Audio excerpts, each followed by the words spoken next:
ಒಮ್ಮೆ ಕಾಲದಲ್ಲಿ ಹಸಿರು ಕಾಡಿನ ಒಳಗೆ ಒಂದು ಬಿಳಿ ಹಕ್ಕಿ ಚಿಂಚು ಮತ್ತು ಒಂದು ನೀಲಿ ಹಕ್ಕಿ ನೀಲ ವಾಸಿಸುತ್ತಿದ್ದವು. ಚಿಂಚು ಚಿಕ್ಕದಾಗಿದ್ದರೂ ತುಂಬಾ ಸಾಹಸಿಯಳು. ನೀಲ ಯಥಾಸ್ಥಿತಿಯನ್ನು ಇಷ್ಟಪಡುವ ಸುಶೀಲ ಹಕ್ಕಿ.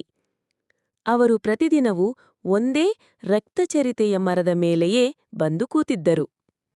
ಆರಂಭದಲ್ಲಿ ಅವರು ಹೇಳುವ ಮಾತುಗಳು ಕಣ್ಣು ಕಾಣದಂತೆ ತೀರಾ ಸಾಮಾನ್ಯವಾಗಿದ್ದವು. ಆದರೆ ದಿನ ಕಳೆದಂತೆ ಅವರು ಹಬ್ಬ, ಗಾಳಿಯ ಹಾಡು, ಚಂದ್ರನ ಬೆಳಕು ಮತ್ತು ಹೂವಿನ ಸುವಾಸನೆಯ ಬಗ್ಗೆ ಮಾತನಾಡುತ್ತಿದ್ದರು. ಒಂದು ದಿನ ಚಿಂಚು ಬಿಕ್ಕಿ ಕೇಳಿದಳು, ನೀವು ಇಲ್ಲದಿದ್ರೆ ಈ ಗಾಳಿಯು ನಿಶ್ಶಬ್ದವಾಗಿರುತ್ತೆ ಅನಿಸುತ್ತೆ. ನೀಲ ಮುದ್ದಾಗಿ ನಗು ಮಾಡಿದ. ಅವನು ತನ್ನ ಒಂದು ಗರಿಯನ್ನು ಚಿಂಚುವಿಗೆ ಕೊಟ್ಟು ಹೇಳಿದ, ಈ ಗರಿ ನೋಡಿದಾಗೆಲ್ಲ ನನ್ನನ್ನು ನೆನೆಸಿಕೊಳ್ಳು. ಆ ದಿನದಿಂದ ಅವರು ದಿನವೂ ಒಂದೇ ರಾತ್ರಿಯ ಚಂದ್ರನ ದೀಪದಡಿಯಲ್ಲಿ ಹಾಡು ಹಾಡುತ್ತಿದ್ದರು. ಪ್ರೀತಿಯಲ್ಲಿ ಮಾತುಗಳು ಹೆಚ್ಚು ಬೇಡ, ಹೃದಯವೇ ಸಾಕು. ಒಂದು ಸಣ್ಣ ಹಕ್ಕಿಗಳ ಪ್ರೀತಿಯ ಕತೆ, ಸಹಜ, ಸುಂದರ, ಶುದ್ಧ.